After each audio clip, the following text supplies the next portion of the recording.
Let me paint the picture for you. Today in Mountain View, a $3 million lawsuit has been filed against a group of YouTubers after a pepper spray incident at the Costco on Showers Drive.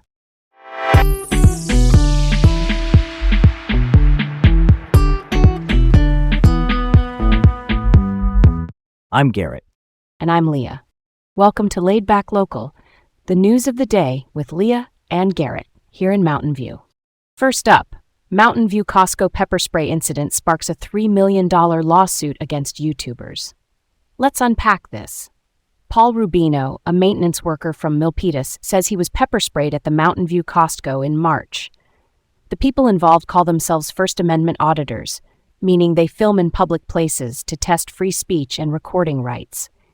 In his lawsuit filed in April, Rubino says they provoked him, then pepper sprayed him, and recorded it to make money off the confrontation. Rubino also brings this under the Civil RICO Act, Racketeer Influenced and Corrupt Organizations. In simple terms, RICO lets someone argue there's an ongoing pattern of coordinated bad acts done to profit as a group. He claims his eyesight was damaged. One surprising note here, despite the group's usual practice of posting these videos, this particular clip hasn't appeared on any channel, at least not yet. Yeah, that hits different. Using real people as props for clicks is like, not gonna lie, just gross. And the RICO angle suggests he thinks this is a pattern, not a one-off. I'm also stuck on the missing video. If their whole deal is filming and posting, why wouldn't it go up? Right? We don't know.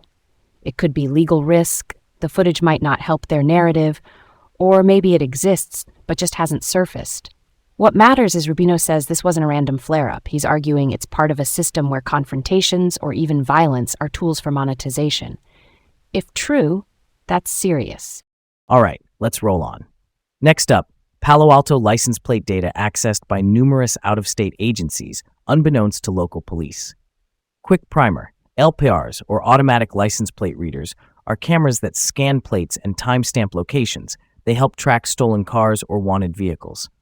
Palo Alto has 20 of these, plus 10 more added in 2024. They use a vendor called Flock Safety. From July 2023 to October 2024, hundreds of out-of-state and federal agencies could search Palo Alto's ALPR data through Flock's nationwide network of about 6,000 cameras. Here's the kicker. California has barred sharing ALPR data with out-of-state or federal agencies since 2016. Palo Alto police reportedly didn't even realize this nationwide search setting existed until December 2025. Flock says they disabled the feature for Palo Alto back in October 2024, and they also say, surprisingly, no data was actually received by outside agencies. Still, that's a major oversight gap. That's so wild. A system meant to protect communities got configured in a way that could sidestep state policy. Why would a nationwide search even be turned on if state law blocks that sharing? Was it a default? Or did someone green-light it without realizing the legal boundary? From what's out there, it sounds like a vendor feature that wasn't fully understood locally. That's a solid point about defaults. If the default connects you to a national net, you can accidentally blow past local rules. Oversight has to match the tech. Clear audits, settings locked to state law, and quick alerts when something changes. Otherwise, you only find out a year later, and that's not ideal. Okay, let's move on. Former San Jose mayor, now congressman, Sam Liccardo is facing an AI regulation controversy after an endorsement from a pro-AI super PAC called Leading the Future. A PAC, or Political Action Committee, is a group that raises money to support candidates or causes. This one, with ties reported to the Trump administration, has raised over $100 million and wants to shift AI rulemaking power from states to the federal government. Watchdog groups are urging Liccardo to reject the endorsement. Important note, he hasn't received funds from the PAC, but the endorsement raises the question of who should set the rules for AI: states, which can tailor rules to local needs, or the federal government, which can create a single national standard. His district sits in Silicon Valley, so this debate lands right on his doorstep. Money in politics, man. $100 million backing a regulatory vision is a lot of wind at your back. I get the argument for a single national rulebook, so companies aren't juggling 50 different state rules. But I also get why states want to say, especially where AI decisions hit real lives. Bias in hiring, housing, or policing algorithms, those are close to home. Balance is key. Don't crowd out local protections just because a big check says so. Let's switch it up. Mountain View halts a bike lane project on Terra Bella Avenue over concerns it would displace people living in RVs. Terra Bella is one of the few streets here not covered by the city's oversized vehicle parking restrictions, so it's become a place where RV dwellers can stay. City staff had been exploring bike lanes there, and local businesses raised traffic safety concerns. Assistant City Manager Audrey Seymour, who helps run day-to-day city operations, confirmed those business concerns in an April meeting.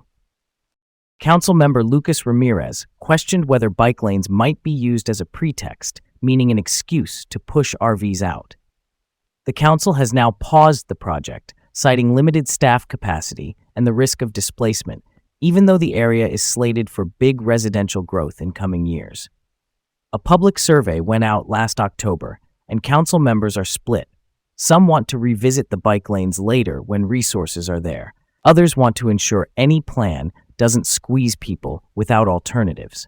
I'm glad they pumped the brakes. Street design can solve safety issues, but also, if we're not careful, it can push out neighbors living on the margins. Let's get to the heart of it. If the project's goal is safer biking and driving, great, but pair it with real options so RV dwellers aren't just, forced to vanish. That could look like safe parking sites, services, and clear timelines. Inclusive planning takes longer, but it pays off. Last up, early morning attic fire near Mountain View High School in April. Crews reached the home on the 1100 block of Bruckner Circle in about 6 minutes, which is fast, and contained the fire to the attic.